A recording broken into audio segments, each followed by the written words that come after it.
There we go. It had me on mute. What is up, guys? Welcome to the NFL Sunday Morning Show. I'm here with my guy James from Steelers by the Lake podcast and Football Talk with Bo. How you guys doing, man? Long time no see.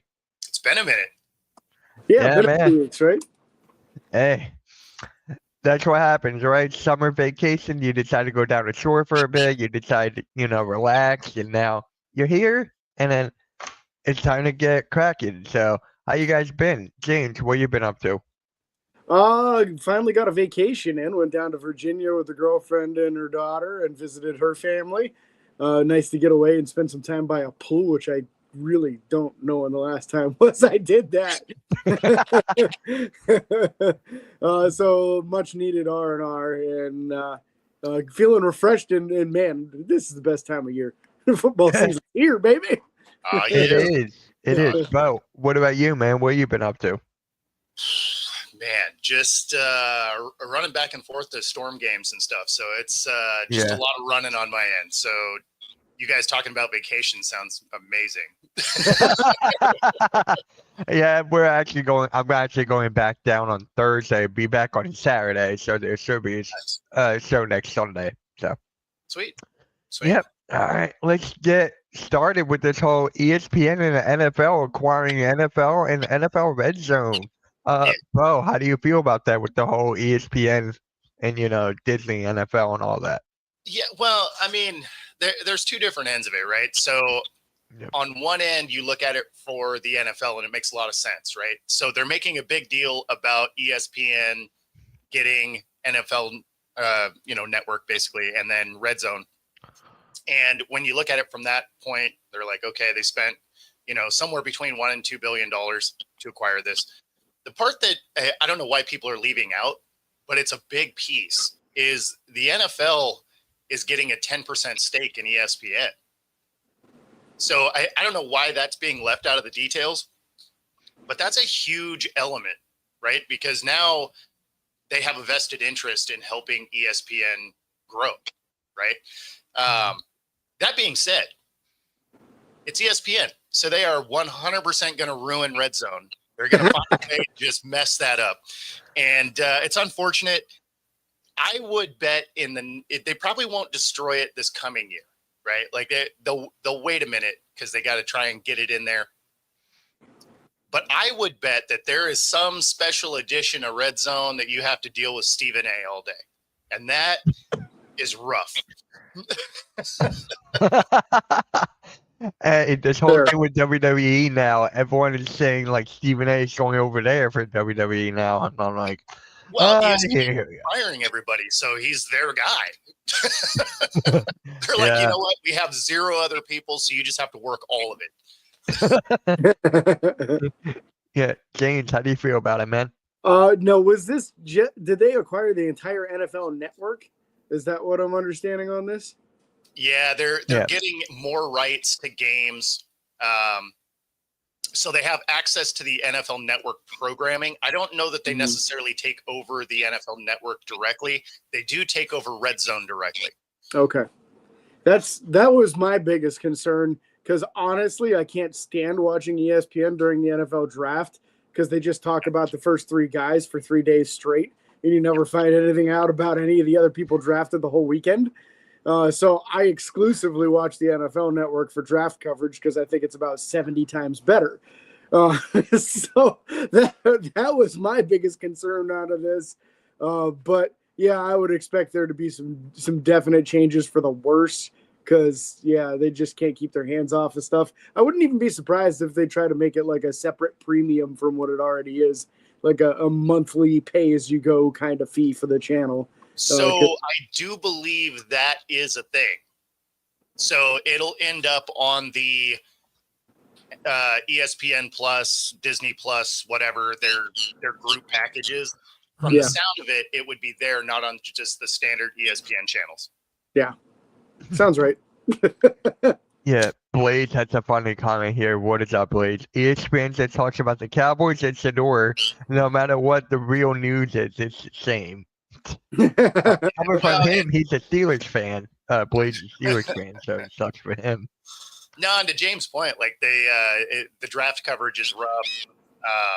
the only thing you can ever really count on is how you find out the best information about guys is whoever Mel Kiper likes. Yes. Be a bust, and then whoever thinks is trash is going to be awesome. So pretty much go into it. Whenever Mel Kiper gets on there, just the opposite of what he likes. Perfect.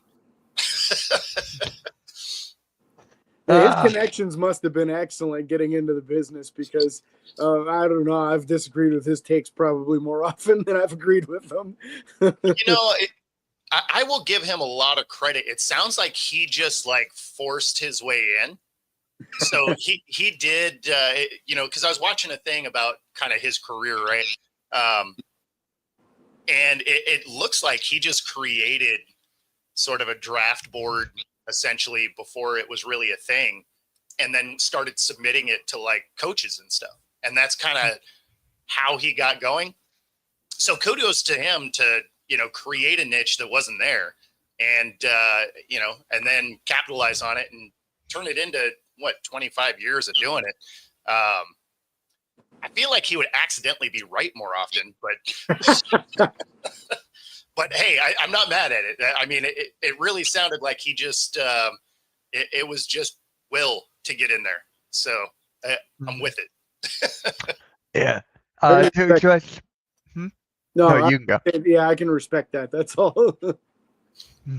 Yeah. So to address Blaze's comment here, it's the same show my dad watches, PTI. I think that's the only show mostly everyone pretty much watches at this point on ESPN. Everything else. Pardon the interruption, right? Yeah. Yeah, and that's the one that it's been a while. I don't watch much ESPN, but I don't either. I don't either anymore. Is that the one with the two guys and they have like the time segments? Yes. Oh, okay. Yeah. Okay. It was either that or the one where they're like giving each other the arrows up and their arrows down. I figured it was one of those two. That right? show is gone. That show is gone. That guy has his own ESPN channel. That was a terrible show. Not YouTube channel. YouTube channel. He got his own YouTube channel now. That guy. So. Okay. Well, I mean, okay. I'm not mad at that either, but that was a terrible show. Yeah. It was on a long time though, so it had been on for like a decade. Yeah, that's what I mean. Like it was on a long time for being not great. Yeah, and Blaze is excited that Shannon Sharp is gone. Now get rid of Perk the Jerk and Swagoo F Ball. Out. So swag goofball, I like it. Yeah, Perk is funny because that's another guy that like whatever his takes are, pretty much want to just be on the opposite end of it. Shannon, that is, man, talk about a bizarre fall. Right? Dude, it's just crazy what just happened with him. Yeah, because he ends up giving that girl, what was it, like 20-something million, right? He loses his $100 million contract with ESPN. And then now there's another one. Once it's a defamation case for his podcast. So this isn't even linked to the ESPN stuff. So this is for his podcast. And she wants like 20 million. It's like, woof, man. Oh my living God. Can I have that? I'll take half. I'll just take half. I don't care. Right? I mean, wild. I mean, because basically that means over this last year, he's going to lose 150 mil? Yeah, Yeah. I forgot to say this earlier, but he was mean to me too. I'm gonna have to sue him too. Yay! He was mean to his brother. His brother was getting into the NFL Hall of Fame that weekend. Yeah, crazy. His old brother getting into the Hall of Fame, and he's like, "Nope, it's all about me." I'm like, "The hell?" Yeah. I didn't even know they were brothers. I swear, I didn't even know they were brothers. Sterling? Yeah. Oh, funny. Yeah, I didn't even know that. I'm like, wait, what? Oh, okay. You're a lot younger than us, though, aren't you, Mitch? Hey, I'm over 31. I'll take 1 mil, Sharp. You have me You had me to watch you for years, so I'm suing you for emotional damages. Yeah, that's I right. like it. I like it, Blaze. You beat me to it, James. Exactly. Hand out the cash, they say. Yeah, You know he's what, big. you guys can keep going after Shannon's. I'll go after Stephen A's, right? Because his hasn't been tapped yet. Might be a better payday. Yeah. Shannon might be running out of cash. He will eventually. Yeah. So tell me, how's your guys' preseason games? Did you guys play yours yet? Or I'm pretty sure everyone's did. James, how was yours? Mine was last night, man, and I'll tell you what, a real turnaround on the offense. Like you can see Arthur Smith's influence finally fully taking over with some competent quarterback play. And that wasn't even, Aaron Rodgers didn't play, DK Metcalf, Calvin Austin, Pat Freiermuth, Jonnu Smith, Jalen Warren. Like the starting skill guys didn't play, but Mason Rudolph took them right down the field, went 7 for 7, got a nice 19-yard touchdown pass to Darnell Washington. He went out after 2 series. Skylar Thompson came in. He took him down the field over and over, had 3 touchdown passes. And Skylar Thompson isn't even likely to make this team. He's sitting as the number 4 QB right now behind Will Howard, who's out with a broken pinky right now. But if he keeps playing like that, it might be a little bit tougher to cut him. So it was encouraging for the offense and the passing game. The running game didn't do a lot. The defense, most of the starters were sitting just naturally to keep people healthy. But a couple of corners made some nice plays too. So we'll see. But I thought most encouraging for the Steelers passing offense. So, James, do you agree with Blaze's comment here? Oh, yeah. I've seen so many times. There's so many times Stephen A. Just like he says some nonsense and he's talking about guys who haven't played for the Steelers for like 3 years. Like the dude has no clue what he's talking about. I mean, you saw like the finals playing like solitaire on his phone. So I mean, yeah. Yeah. I have a couple of friends who are Knicks fans, and they're like, Mitch, he's not even a Knicks fan. He's not even a true Knicks fan either. So I'm like, so is he really a fan of anything then? Probably not. But he's a fan of Snoop. What are you talking about? True. But Bo, no, not you, phone. Bo, how was the Seahawks? Did they play their first preseason game yet? Yeah. So they had it on the opening night, so that on Thursday, they had the evening game, and they played the Raiders, which was cool. We had Pete Carroll come back to town, so like all of that was cool. He got a warm welcome coming back. We didn't really play any starters. Drew Lock looked pretty solid, which you knew he would, right? He's proven that he is a solid backup. And so he came in, did his thing.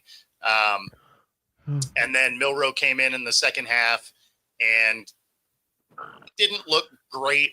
Didn't look terrible. Didn't look great, which is about what you expected, right?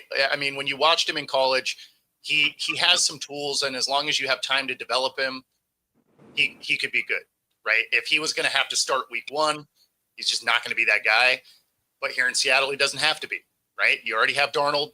You got Drew Lock as a solid backup, which means he is your third string guy that gets to sit back, learn, get the speed of the NFL. He'll probably get some garbage time reps throughout the season, unless everybody gets hurt. And then the season's over anyway, and it doesn't matter. But but no, I mean, overall, it was a good outing. The only thing that, was a bummer, and it had nothing to do with either of the teams. It just has to do with, I hate ties in general. I'd rather lose than tie. And it ended in a tie. That being said, but my dad was like, well, if there was ever going to be a tie, though, right? Like, it's not bad. Pete Carroll comes to town. You get to have, like, that feel-good moment. He didn't win, but he doesn't have to lose either. And preseason doesn't matter. So I was like, yeah, I mean, I guess that's true. But at the same time, ties are dumb. Yeah. So the Eagles had man, I can't speak right now. But yeah. So the Eagles had their first preseason game against the Bengals, and the Eagles played their backups against the Bengals start. So you had Jamar Chase out there, you had Joe Burrow out there, and it was just like, what just happened? But the real story was Tanner McKee and how good he was as a backup quarterback. And the first touchdown for the Eagles was a tush push. We scored with a tush push against the Bengals starters. So that was the first touchdown we could go. And then yeah, the wide receivers, the third string, fourth strings were really the story there. Same with AJ Dillon, the first game after his injury, long time. Kelly Ringo was not the cornerback that we all hoped and loved he would be. Hoped, and it was just like he got burnt so many times, and it's just like we need a second cornerback. So we may need a Slay back. So we may need Slay back, Shane. So just letting you know that. Nah, I'm good, man. What is up, halftime? What is up, guys? Thank you all for stopping by. But yeah, the Eagles defeat the Bengals starters. So I don't know how that makes the Bengals look right now. I mean, damn, I think they're overrated right now. I mean, this is exactly what you thought the Bengals would be. Yeah. So this is how I know the Bengals are going to be a problem this year, right? Last week, Seattle releases Noah Fant, right? Great tight end, right? Was going to be too expensive for us based on the young talent that we had on the roster. Bengals have like $5 left under their cap. And rather than maybe bolster any type of defense, they're just like, hey, you know what? We need more offense. Even though we have tight end, we have receivers, and that's okay. Let's go get another tight end. Again, he'll fit great in their system. He's a good receiving tight end. It's awesome, right? But it definitely shows they don't care about defense in any way. And so even in the preseason, you have all your guys out there. You know what their preseason defense couldn't do? The same thing the regular season defense isn't going to be able to do, and that's stop anybody. Yeah. Yeah. Yeah, take the over on every game on the Bengals this year. No question. Because it's gonna be eventually that over under is gonna get real high in those games. So they'll score. Burrow will probably throw for 50 touchdowns again, but he might need 60 for them to have a winning record. Exactly. The Bengals over under 98. He still needs an offensive line. That would help tremendously for for Joe Burrow, but damn, it sucks. I mean, I like Joe Burrow. I like Jamar Chase, but now it's just like, what's gonna happen next? I mean, he would have been the MVP last year if he had a team around him, right? I mean, he throws for more yards than he's ever thrown in his career. He has a Triple Crown winner as a receiver, but because every game is a track meet, they had a losing record, missed the playoffs. You're not going to win the MVP that way. And the thing is if he had a 12-win record, he won easily. Yeah. He would have won easily. Yeah. So there's actually, we got to talk about Shador, man. I mean, everybody's treating this like he was his dad was tweeting like 3 tweets, I think. But yeah, Bo, what's your thoughts on Shador Sanders' game? I didn't watch it that much. So the thing about it is he needed to come in and show out, right? Yeah. And he played well. Like, he looked good. Now, again, this is preseason, so none of it really matters, right? Tons of teams look good in preseason. The Lions went 4-0 in preseason, then went 0-16, right? So, I mean, preseason doesn't really mean a whole lot. But this was his opportunity to come in and try and make a splash of any kind. And, I mean, you kind of do, though. So I wasn't mad at it, right? And it's not like he's been bad for the Browns, right? Like, soon as he got there, he really hasn't made a lot of noise. He's just got to work and started doing what he needs to do, right? Which is what you wanted to see out of him. He's sort of kept the distraction away. So now that you have Pickett, Gabriel both hurt, he gets his shot. And just from you want to see him get a legitimate shot because the team didn't seem like they cared about him at all. It's good to see that. At the same time, because I'm not a Browns fan, I think it's hilarious if he comes in and balls out because now they have no clue what they're doing at quarterback. Yeah. James, what about you? I mean, hey, it's a great opportunity for Shador.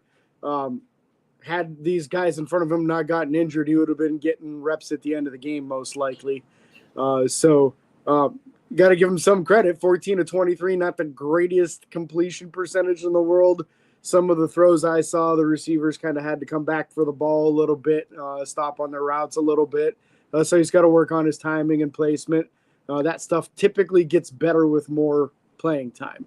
And that was kind of his calling card in college, was being able to have good placement and accuracy, just not as much on the deep balls. You always saw Travis Hunter having to stop and high point the ball. So I wouldn't expect those deep balls to magically get better. But we got to give him credit. He didn't turn the ball over. He threw 2 touchdown passes. He got the offense down the field. So, hey, he did what was expected of him, if not more. So it's great for him. Yeah. For me, I just find it funny because now it's just like there's going to be a quarterback controversy now. Who just got Shador. I just want him to start in the first game. Honestly, I want to see that. And then watch him lose, and then the whole thing will crumble. But that's what I'm waiting for. This whole thing is hilarious to me. I mean, Flacco is proven to be your number one guy, right? Yeah. Like they're treating him like week one, Flacco's the dude. And the fact that they went and signed Huntley also, right? Because you needed some quarterbacks. So you have Flacco, who's healthy. He's going to be ready to rock. Pickett and Gabriel, in theory, should be back for week one anyway. Then you have Shador. You also have Huntley. You don't get to keep all these guys. No. Right? Like the rosters just aren't ever expanding. Like this isn't college. So, and you can't even do it in college anymore, right? Like capped at 150. So the fact that now, I mean, Huntley's going to be the odd man out. Like that one's obvious, right? They brought him in to be, the backup for preseason essentially. But if Shador plays well again next week, it sounds like Gabriel will be back for week 3. But if he plays good next week, and you're the Browns, right? Like you're keeping Flacco, you gave up a third to get Pickett, and then you gave up a third and something else. I forget exactly what they gave up there. You draft Gabriel with a third. Shador is a 5th. But if Shador plays well, Gabriel is a guy that fits their offensive scheme better for Stefanski. Pickett has to be your odd man out, right?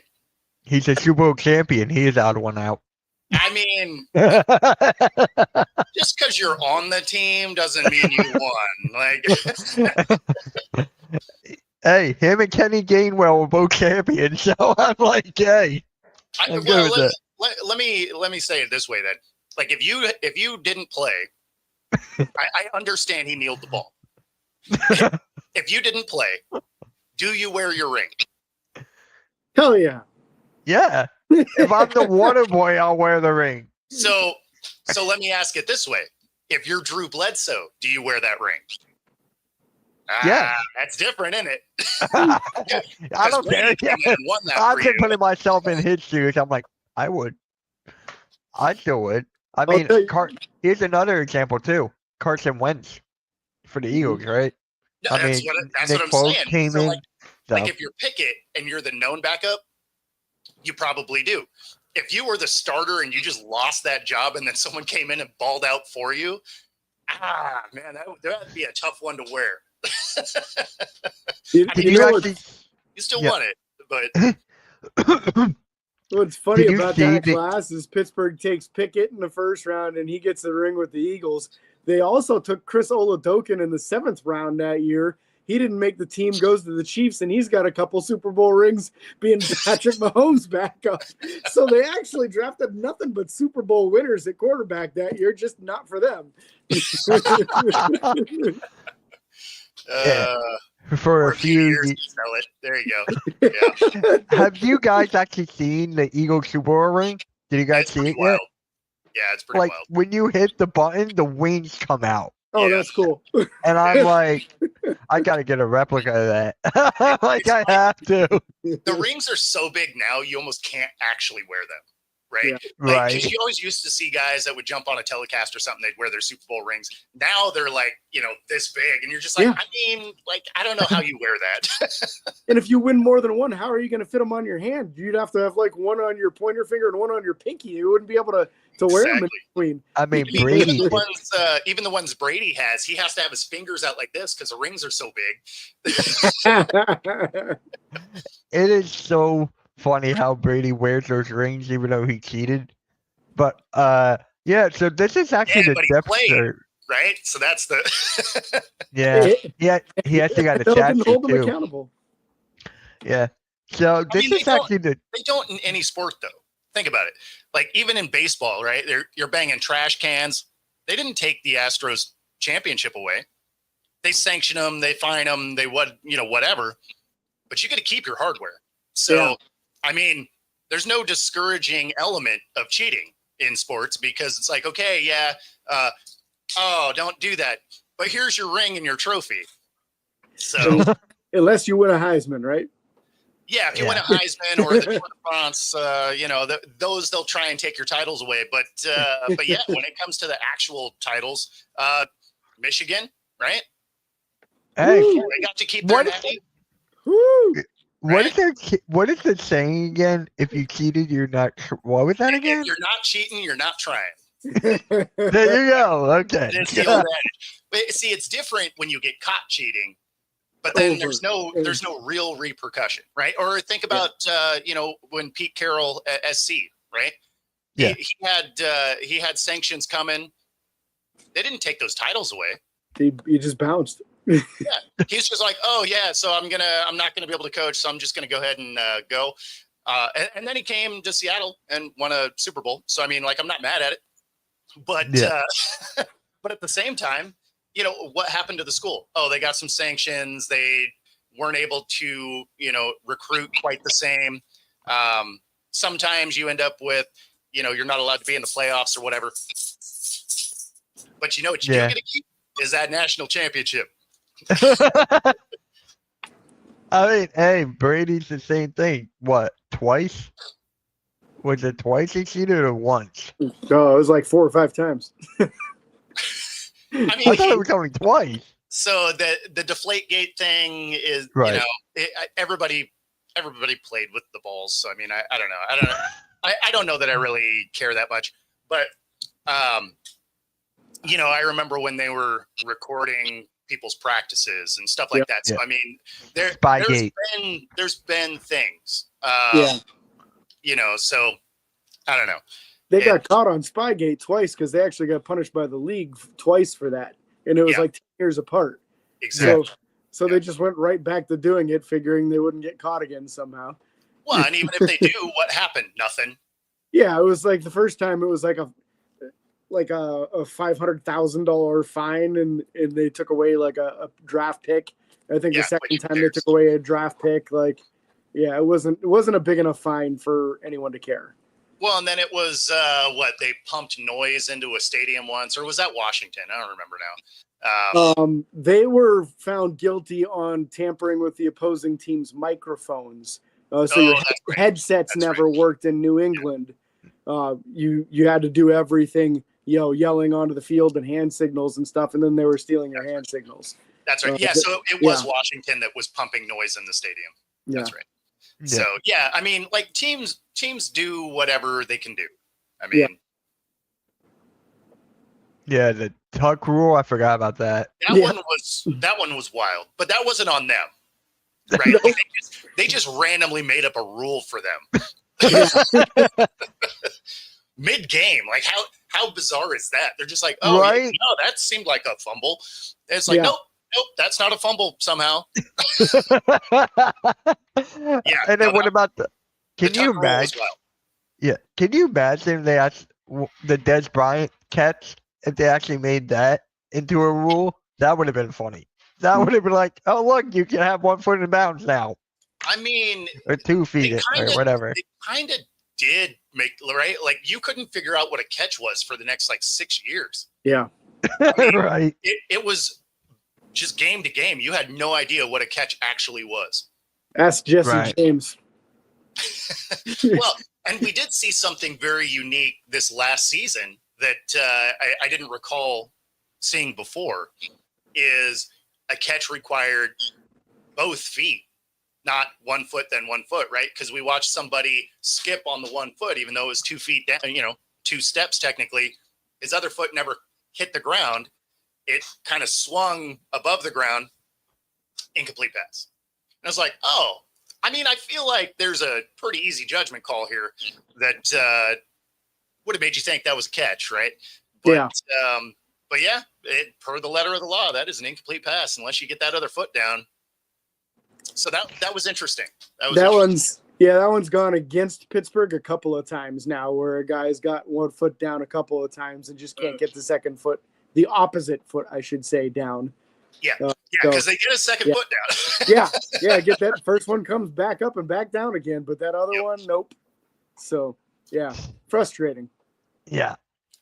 So we got to talk about this. I need a good laugh, and that is Micah Parsons and the Dallas Cowboys. I feel like I need a good laugh right now. So let's start off with James, man. How do you feel about this whole thing with Micah Parsons and the Cowboys? It's exactly why Jerry Jones should have a general manager and not be trying to do it himself. Because he's just mishandling the whole situation as horribly as he possibly could. In the end, I think he still resigns there. I think that this is going to end up going the same exact route as Myles Garrett. He's going to talk all sorts of trash about the Cowboys, just like Garrett did with the Browns. And then eventually they'll throw a large enough dollar amount at him that he'll sign. All this, would you want to play for this team? Would you want to play for that team? Man, Pittsburgh, we don't want anything to do with you, so don't even say you want to come play here. After talking all the trash he did on TJ Watt, saying he doesn't play run defense when he had more tackles for loss and more tackles than both him and Myles Garrett, like every single year. I just don't want to hear that nonsense. So I'm out on him, and then he posts on social media talking about how he wishes his drug dealer would be getting a hold of him. I'm like, just stop, man. Just like, I'm out on this dude. Yeah. He's like, they can have him. They can go ahead and pay him $43 million a year or whatever the number is going to have to be at this point. That's great. Honestly, give him all the money so they can't afford to field a good team around him. That works for you real well too there, Mitch. So that's kind of where I'm at on it. I'm kind of over these guys trashing their team just to try to get more money out of their team.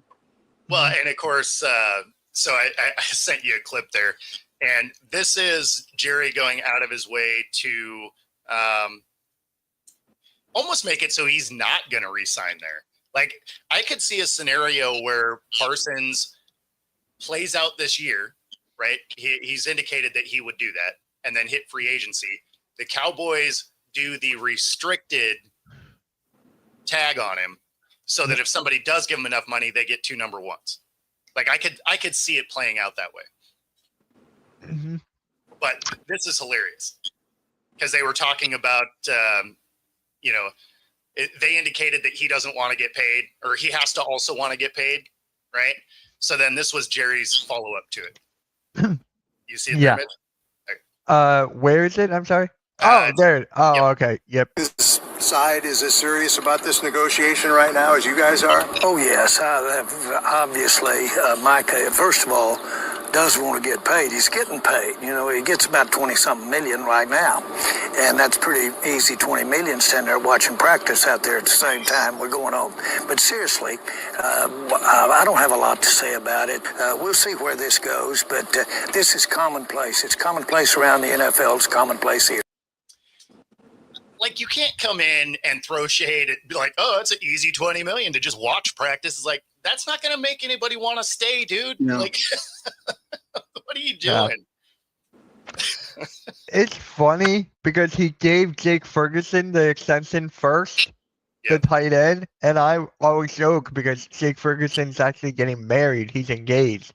And I'm like, oh, Jerry just wants to buy his way into the wedding. Jerry just wants to go there for the wedding. So hey, that's the way I see it. You give me millions of dollars, you can come to my wedding. Yeah. So I think that's what's happening. And can Jerry just be there forever? Yeah.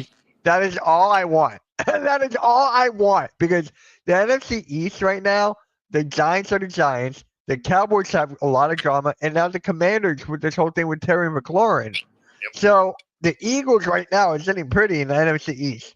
They're sitting pretty. But Jackson Dart did look good. I'll give him that. He did look good. It's only preseason. I don't care. But yeah, it's looking pretty good right now for the NFC East for the Eagles. Back-to-back division winners, probably first time since what, 04, 05? Yeah, it's been a while. So it's just like, I'll take that. As Brian said right here, keep going, Jerry. Keep going. It's funny too, because even if Jerry isn't there, Steven has shown that he is the same dude, right? Like he's come out and said the exact same dumb stuff in press conferences. The only thing, he's probably not as good at drafting talent, right? Because if Jerry's been good at anything, it's been that. Like he's been able to get talent in the room. He's not great at retaining talent or signing them for numbers that make sense. But draft-wise, they've actually had really good squads. They just can't figure out how to make them, play in January. But, Steven looks like he is every bit that same guy. So if he has the chaos without maybe some of the drafting ability, his team's going to be real bad. Yeah. James, do you feel bad for Pickens or no? Not really, because he controlled his own destiny, If he would have been on his P's and Q's and not lost interest when he was supposed to be run blocking and not taking swings at other guys on the field, he would have the money that they gave DK right now. I think that's the way they wanted to go, was to extend him and have him be the guy of the future and him be the next great Steelers wide receiver. Instead, they weren't really sure that they could get the effort on the field from him that they wanted, and they went a different direction. So that's 100% on him. And they went a different direction and got the same guy. At least he run blocks, though. Come on. He does do that, although if it's later in the game and the ball hasn't going to him, he lacks a little effort also. Oh, that's fair. That's fair. But yeah, I mean, he'd have that $30 million a year contract right now if you would have just been a more consistent professional. So I do not feel bad for him for that. I just don't feel bad for the Cowboys at all. I just don't care. I'm just laughing here. I'm just laughing. The whole Eagles fan base is just laughing right now. And it's true that Micah Parsons may not even play in the first game against us on my birthday. So we're like, hey, that's a good birthday gift for me. Give me the Eagles and Cowboys without Micah Parsons. Take that. Yeah, Big Jerry did do this to himself. He did.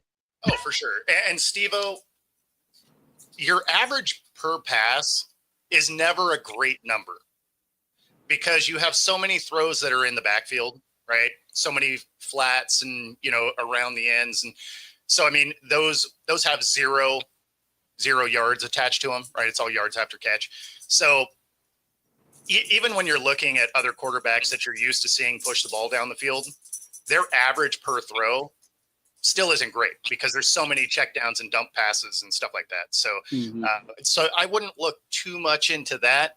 That being said, his isn't going to be great, right? Because he doesn't have the strongest arm ever. Like his thing was he was very accurate. And, I can't really fault his accuracy the other day. He had one practice with the ones before he had to go play. Like you're probably not going to be the best timing with those guys.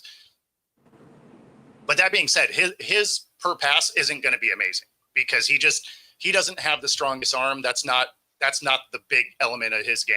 Accuracy is his. So the passes you're going to see are going to be between that 5 and 20 yard mark. You're not going to see a ton of pushing it down the field because although Hunter was able to kind of come back and make up for things for Shedeur, the league is too fast. Those will end up as picks if he's got a ball floating out there. Yeah. Vic says if the Cowboys were smart, they would trade Micah to a team he wants to go to. He wants to be an Eagle. So the thing is, you can't trade him now. I know. You've let this become such a problem that no one's going to give you anything because they don't have to. They know he's unhappy. So one of two things is going to happen. You're either going to trade him away at a discount, or they're going to go get him for nothing in the offseason, right? Because he's not signing. So if he would have done this right after the season, yeah, he'd have probably got a couple of number ones for him, probably like 2 number ones and like a third with a escalator or something like that, right?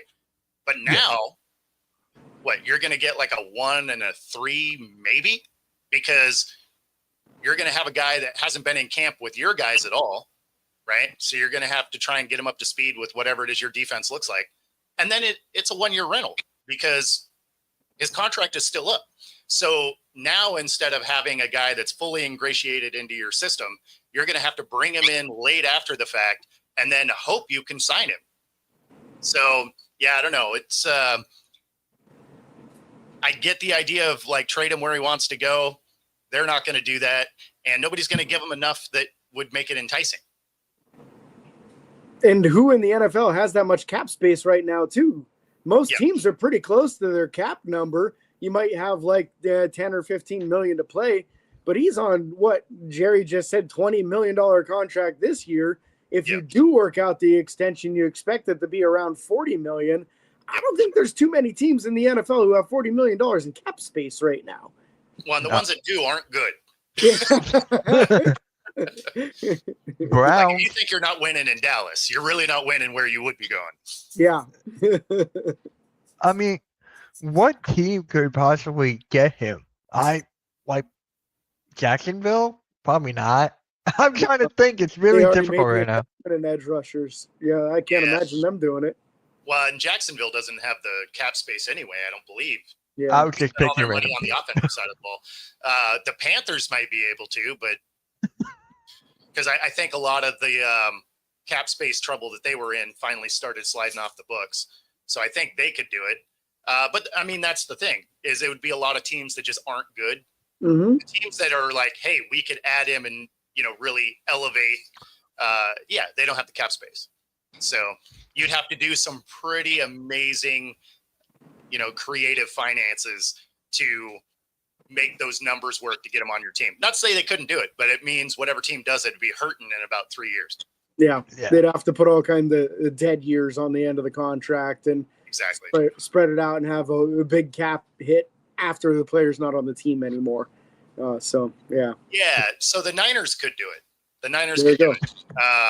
They do Would the Cowboys actually do that, though? Not Depends. But I mean, the Niners would be able to do it. They were able to get a lot of contracts out of there. So the players they left opened up some, flexibility for them. But I don't see them going after him either, because what you'd have to give up draft wise to acquire him, there's no way that Lynch is doing that. Nah. We gotta move to the Commanders and talk about this Terry McLaurin situation. Is he basically stuck in Washington, or is he going to get out? Let's start off with James on this one. I mean, I hope for his sake he just gets paid. I don't understand what the deal is there. Terry McLaurin's a very good player. They finally got their quarterback squared away after having very poor quarterback play for a number of years, probably the last 5-10 years. They haven't had a good quarterback. Probably the last decent one was when Kirk Cousins was still there. It's like, what are we doing here? You finally got a team together where you're competitive. You make it to the NFC conference game and give the Eagles at least a decent run. You look like a team who could compete at a high level for a long time. Why in the world are you bickering with your number one wide receiver who has played very good to this point? I get not giving him like a 4 or 5 year extension. He's 30 years old. You can't do that.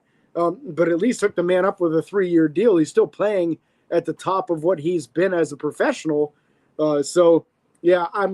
I expect this to be resolved. I think that the Redskins or whatever Commanders will get this squared away with him. I think they should. If Jaden Daniels has any kind of pull, I'd be marching my butt right into that general manager office and be like, what are you doing to me? You can't let my number one option go. Pay him. Oh, I was like, wait, did you freeze? Okay. Nope. That's it. Just pay him. Pay him. Pay him. Yeah. Got it. I thought you froze for a second. I'm like, wait, what? All right. Hey, Candy, how's it going? But what about you, Bo? Yeah, well, I don't know how you don't. Like, he is their guy that helped make that thing go. Yeah. Now, like James said, you can't give him a 5-year deal. But, I mean, give him a 3 where 2 of it is guaranteed. The third one is like it's a year that's got a lot of incentive-based stuff to it that is, probably has an out after the second year, something like that. I could absolutely see it in that way, right? Give him that 3-year deal. Give him some security, give him some guaranteed money, because again, he is your guy, right? And you're a little late to the game to try and make a shift now. Now, I suppose you could still go get Amari, right? He's still floating around out there, but he's not a Terry, right? Amari is great as a possession guy, but he's not your number one. So you need McLaurin out there. And the fact that they're fumbling the bag and making a lot of noise, and we all know how teams do during the season when they make a lot of noise in the offseason. They usually kind of aren't awesome. So they really need to button this up. If they want to compete and try and repeat what they did last year, they need to get their guys happy and on the field. Yeah. You know what kind of bothers me with the Commanders is that they're overrating Jaden Daniels as like a top 5, top 6 quarterback already. And I'm like, what has he done? It's only one season, right? Am I like overreacting to this? Or Well, I mean, is it... of course you are, because you're an Eagles fan. But at the same time, no. There's been plenty of guys that have come in and balled out their rookie year, and then they have their sophomore slump. Mm-hmm. Right. I would fully imagine everybody has tape on him. People are going to circle this game. Everyone's going to give them their best shot. Like, they're going to take a step back. Are they still going to be a good team? No question. Right. I mean, you're talking about a coaching staff that has done this before. I mean, Quinn has been to a Super Bowl here in Seattle. He's been to one in Atlanta. I mean, he's got a good staff. They're going to be poised and ready to rock. But at the same time, it's second-year quarterback. Like, he's probably not going to be as good as he was last year. Now you have this McLaurin issue that will get resolved, right? Like, the guy's going to play. It's going to happen. But if it's enough of a distraction, it's going to slow that team down. So I don't agree with, kind of everybody saying, oh, he's going to be the best quarterback ever. It's like, okay, let's pump the brakes. It was 1 year. Maybe you're right. I mean, they could absolutely be right. But they could also just follow the same path as most quarterbacks when they have a good rookie year. Is the next year they're okay. Mm-hmm. James, how do you feel about Jaden Daniels and him coming up this year? I agree with Bo 100% on this. You should expect him to have a little bit of a step back. I think teams are going to be more disciplined when they rush him as a passer now. They're going to stay in their lanes more to try to contain him so that he doesn't get as many yards rushing and scrambling as he did last year. But that's not going to change the fact that he's a very good thrower of the football. Now, another thing that I felt like he was very fortunate to not be injured more because of how slender he is. Hopefully he added some more weight in the offseason, went hard in the weight room, get a little bit thicker. That's something that really helped Lamar Jackson when he went from being like 210, 215 pounds up to 230. He wasn't getting injured as often. Now he's able to be a more confident passer, take more hits, not get injured as frequently. I think that's the next logical step for him, is beef up a little bit. And that'll help him with his longevity. But that's my biggest concern for him right now. I don't think he's going to become a worse quarterback. But realistically, everybody has tape on him, and a lot of tape. And they will find flaws in his game because that's what defensive coordinators do. So they're going to put him in positions to make him feel uncomfortable. And he will have to play probably twice as good this year to be just as good as he was last year. Because it's going to be that much more challenging for him. So I wouldn't put him top 5 by any means yet. But you probably should have him in that conversation of a top 10 to 15 quarterback. I think he did play well enough as a rookie to deserve that. Yeah, well, I mean, think about C.J. Stroud, right? Like, I imagine he's going to have a similar arc, right? Yeah. Great rookie season, takes a step back. There's nothing wrong with that. It's not like you take a step back and you're just going to be trash the rest of your career, right? Yeah. I would fully imagine that CJ Stroud takes a step forward this year, right? And so basically you're just seeing that same kind of trajectory, just he's a year behind it. Yep. Mm-hmm. So I'm actually looking at the depth chart right now of the Commanders, and I forgot who they had at running backs. They have actually a good running back duo. They got Brian Robinson Jr. and Austin Eckler. Then you got McLaurin, Debo, Zach Ertz. And God, I miss him on the Eagles. I do. I'm not gonna be. I'm just saying that. Jaden Dan. I mean, he's got a good team around him. He really does. So I'm just saying the offensive line, not really. Maybe. How do you guys rate their offensive line? Their offensive line right here. It's probably, I'd say it's above average because you got to remember there's some bad teams in the league. So, it's probably above average. The real questions on this offense is, can Ertz and Debo stay healthy? Yes. Right. So especially Debo, because of how much he can do and how many different ways you can use him. Yeah. That was one of the big things in San Fran is he wasn't always healthy all year. And, when you have a guy that's that dynamic, because when he's healthy and he's able to do all the things he can do, man, he's tough to defend, right? Especially when you see him lining up in the backfield and he's still running a route, because who are you picking him up with? Because he's going to destroy a linebacker that picks him up. Yep. But if they decide to do a running play, running a nickel, that extra corner is probably getting blown up. So, I mean, it's a tough way to design a defense when Debo is healthy and able to do all the things he can do. So it'll be really interesting to see how those guys that have been a little bit injury prone towards the end of their careers here, if they can stay healthy. Because if they can, offense could be very scary. If they can't, then they got to work some stuff out. Can they be scary without Scary Terry? They sure can. They sure can. It'll just look different. Yeah. They'll need a big season out of Luke McCaffrey or Noah Brown because you can't have everybody double teaming Debo every week. Exactly. So one of those two would have to step up big time, in my opinion. Yeah. Yeah, you'd almost have to go get Amari if Terry decided to leave, right? Because then you got that good possession guy that makes people miss. Yeah. And so you have to pick him up. So it's not like one of those guys where you can just do, kind of a top leverage cover two because he's not going to blow by you. Amari runs crisp enough routes that he'd eat you alive if you do it. Yeah. Please don't. I'm fine with that. Just leave Amari there. Just don't even have the Commanders pick him up. I'm good with that. Debo actually gained some weight. I don't know if you guys knew that. He actually gained a little bit of weight there. So. I mean, that wouldn't be helpful. No. It's helpful for me. It's helpful for us. So I'm like, hey, whatever we can take. Whatever we can take. Maybe he's going the Eddie Lacy route. Yeah. Yeah. I need more incentives in my contract. Let me get a weight incentive. That's awesome.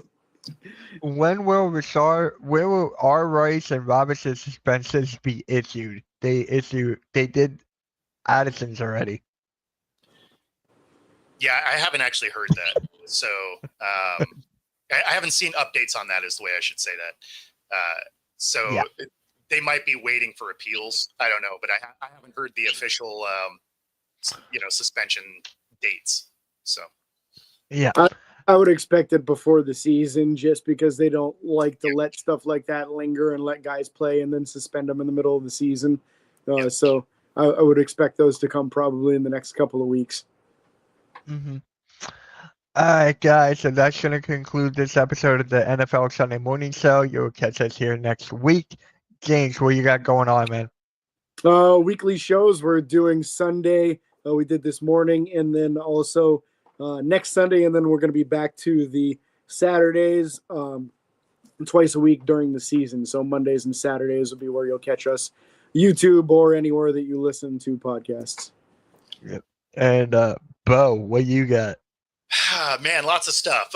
Probably the coolest thing coming up, though, is this coming Sunday, outside of, all the NFL coverage and whatever. But the 17th, if you are here in the Pacific Northwest, Sue Bird gets a statue outside of Climate Pledge Arena.